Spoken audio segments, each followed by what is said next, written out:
হ্যাঁ সিময় বলো। আপনার কিছু আচরণ আমার খুব অদ্ভুত লাগছে, সেজন্য সরাসরি আপনাকে জিজ্ঞেস করছি আমি, কি হয়েছে আপনার? আমার আচরণ অদ্ভুত লাগছে মানে আমার কোন আচরণটা অদ্ভুত লাগছে যদি তুমি আমাকে একটু ক্লিয়ারলি বলো, কারণ আমার তো মনে পড়ছে না আমি কোনো রকম অদ্ভুত আচরণ করছি। আমার তো আচরণ খুব স্বাভাবিক মনে হচ্ছে। আপনি এইভাবে আমার সাথে কখনো কথা বলতেন না রোহিতা। এভাবে বলতে কিভাবে বলছো? আমি কি আমার সীমা অতিক্রম করেছি? কি হয়েছে আপনার? আমার তো কিছু হয়নি, আমার তো মুশকিলটা সেখানেই, আমার তো কিছু হয় না। আর হলেও সেটা এতটাই ব্যক্তিগত স্তরে যে সেটা আমি পাবলিক করতে চাই না।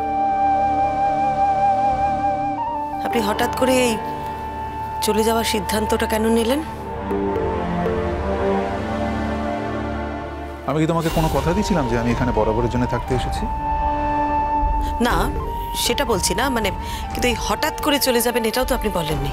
আরে আমি তো হঠাৎ করে বহুবার কলকাতায় এসেছি গিয়েছি, হ্যাঁ তখন তোমার সাথে আমার যোগাযোগ ছিল না, কিন্তু তার মানে এই নয় যে আমি হঠাৎ করে এসে এখন যেতে পারবো না তোমার সাথে যোগাযোগ হবার পর।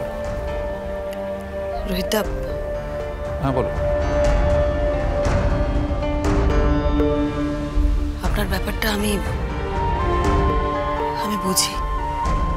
দেখো আমার কথাগুলো যে তোমাকে বুদ্ধি খরচ করে বুঝতে হবে এমন তো কোনো জটিল কথা আমি বলছি না, তাই তুমি কি বুঝছো বা কি বুঝতে পারছো না সেটা আমি নিজেই বুঝতে পারছি না।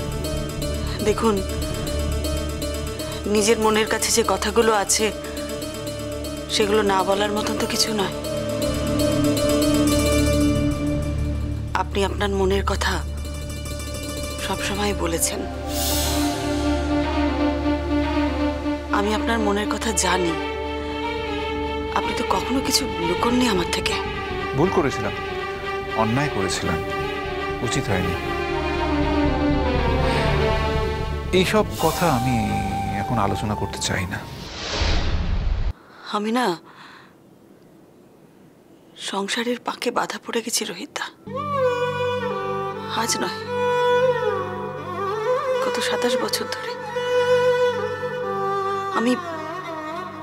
আমি একজন ঘোরতর সংসারী মানুষ। আমি নিজেকে এই সংসারের অবিচ্ছেদ্য অংশ বলে মনে করেছি। 25 বছর ধরে এই ভাবনাটা আমার একটা অভ্যেস হয়ে গিয়েছিল। তারপর দেখলাম কিছুই না। কিন্তু কি করব বলুন তো, 3 ছেলে মেয়ে, তাদের সংসার, সবকিছু নিয়ে। তুমি কি বা এনি চান্স আমাকে কৈফিয়ত দিচ্ছ? আচ্ছা, আপনার সাথে কি আমি আমার মনের কথা বলতে পারি না? তোমার সাথে তো আমার মনের কোনো সম্পর্ক ছিলই না, আজ কেন মনের কথা বলতে চাইছো? আপনি আমার উপর রাগ করছেন। রাগ শব্দটাও বোধহয় ছোট। আপনার মনের মধ্যে আমার জন্য সাংঘাতিক অভিমান জমে আছে, তাই না রোহিতা? না নেই, ছিল, পাস্ট টেন্স, আজ আর নেই। নেই বলছেন? না নেই, আমি সমস্ত অভিমান থেকে মুক্ত হতে পেরেছি ফাইনালি। হ্যাঁ একথা ঠিক যে একটা দিন তোমার উপর আমার অভিমান ছিল, একটা সময় ছিল যেখানে তোমার প্রতি আমার অনেক দাবি ছিল। আজ আর কিছু নেই, কিচ্ছু না। আপনি আজও আমার পাশে আছেন। তোমার পাশে? না মানে অনিন্দ্য সেনগুপ্তর পাশে থাকা। ও মানে বলতে চাইছো অনিন্দ্য সেনগুপ্তর পাশে দাঁড়ানো মানেই তোমার পাশে দাঁড়ানো? না আমি সেটা বলছি না।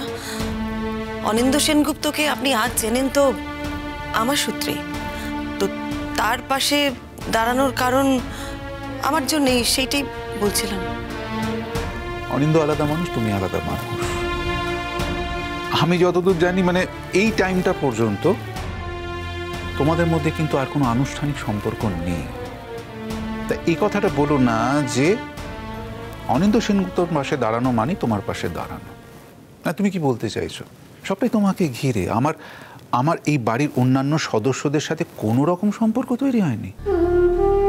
ডিঙ্কার সাথে একটা সুন্দর সেতুবন্ধন হয়নি? মেসোমশাইয়ের সাথে খুব একটা মিষ্টি পিতা পুত্রের সম্পর্ক হয়নি বলতে চাইছো? সবটাই তোমাকে ঘিরে। শোনো শোনো শোনো শোনো, এই সম্পর্কে কিছু দাবি থাকে, প্রত্যেক সম্পর্কের কিছু দাবি থাকে। সেই দাবি অনুযায়ী আমি ডিঙ্কার বাবার পাশে বা মেসোমশাইয়ের ছেলের পাশে গিয়ে দাঁড়িয়েছি। That's it. তোমার জন্য নয়, কিন্তু জাস্ট তোমার জন্য নয়। আমি জানি তোমাদের খাতায় কলমে কি শৈশাবুদ হয়েছে সেসব ছেড়ে দাও, কিন্তু আজও তোমার আর অনিন্দ সম্পর্কটা অবিচ্ছেদ্য, সেটা আমি জানি। একেবারেই তা না। বলো না শ্রীময়ী, এই এই এই বিষয়ে আর কোনো তর্কের অবকাশই নেই। আমার মন আমি খুব ভালো করে জানি। ছাড়ো না মনের কথা। এতদিন তো মন নিয়ে অনেক কথা বললে। রুইটা, আমার যদি কোনো উপায় থাকতো। শ্রীময়ী প্লিজ, আমি আজ পর্যন্ত কারো কোনো কনসিডারেশন নিইনি, চাই না, নেব না। আমি সেটা একবারও বলিনি, প্রশ্নই ওঠে না। আমি নিজেই ধন্য হতাম রোহিতা। শোনো, আমি না কোনোদিন তোমাকে ধন্য করতে চাইনি, আজও চাই না। আচ্ছা, তোমার এই কথাটা বলতে অসুবিধা কোথায় যে তুমি আজও অনিন্দ সেনগুপ্তকেই ভালোবাসো? মানে এটা তো দৈনিক সূর্য ওঠার মতোই সত্যি। ভালোবাসা এমন বস্তু, এটা হাজার অন্ধকারও কিন্তু মরে না। তুমি নিকষ কালো অন্ধকার দিয়ে ঢেকে দাও, ঠিক একটা হালকা আভা বার হবে। আর সেই হালকা আভা একদিন সমস্ত অন্ধকারকে দূরে সরিয়ে আবার সব কিছু ঝলমলে আলোকিত করে তুলবে। এটা তুমি আমায় বলোনি, এটা আমার রিয়েলাইজেশন যে তুমি অ্যাকচুয়ালি কিন্তু অনিন্দকে সবচেয়ে বেশি এবং ভীষণ ভালোবাসো। আপনার জায়গা আমার মনের মধ্যে কোথায় আছে, কিভাবে আছে, সেটা আপনাকে কোনোদিনও বোঝানো হলো না। জানি। জানেন না? না, জানো না। তুমি আমাকে ওই ওই ঈশ্বরের মতো ভক্তি শ্রদ্ধা টদ্ধা করো আর কি। ওই যেমন ওই হিমালয় পাহাড় দূর থেকে দেখতে ভালো লাগে, ছবি তোলে, বাহ দারুণ, তাই বলে কি ওখানে কেউ থাকতে যায়? হ্যাঁ না তো, মনে মনে ভাবতে ভালো লাগে। ওই তো সামনে, চোখের সামনে পাহাড় আছে, যখন ইচ্ছে দেখবো জানলা খুলে, যখন ইচ্ছে ছবি তুলবো, বাস ওইটুকু। আপনি আমাকে ভুল বুঝছেন। হয়তো আপনি ঠিকই বলছেন, তবে একটা কথা কিন্তু সত্যি, জানেন তো? আপনি এই শহর থেকে চলে গেলে এই শহরটা আমার কাছে একেবারে প্রাণহীন হয়ে যাবে।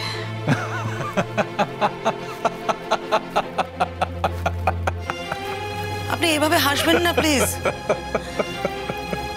আমি জানি আপনি মনে মনে আমাকে খুব ছোট মনের মানুষ মনে করেন। আমি তোমাকে মনে মনে কি মনে করি সেটা আজ নাই বা জানলে। আর দেখো, এতদিন তো তুমি জানতে চাওনি আমার মনের মধ্যে কি হচ্ছিল, আজ আর নতুন করে জানতে চাও না। তুমি যাও, নিচে যাও, তোমার তোমার এক্স হাজব্যান্ড অসুস্থ, তার সেবা করতে যাও। হ্যাঁ, আমিও সেবা করেছি। আমার ছেলেমেয়েদের বাবা, সেই হিসেবে আমি শুধুমাত্র আমার দায়িত্ব পালন করেছি। করো, সেটা কে মানা করেছে?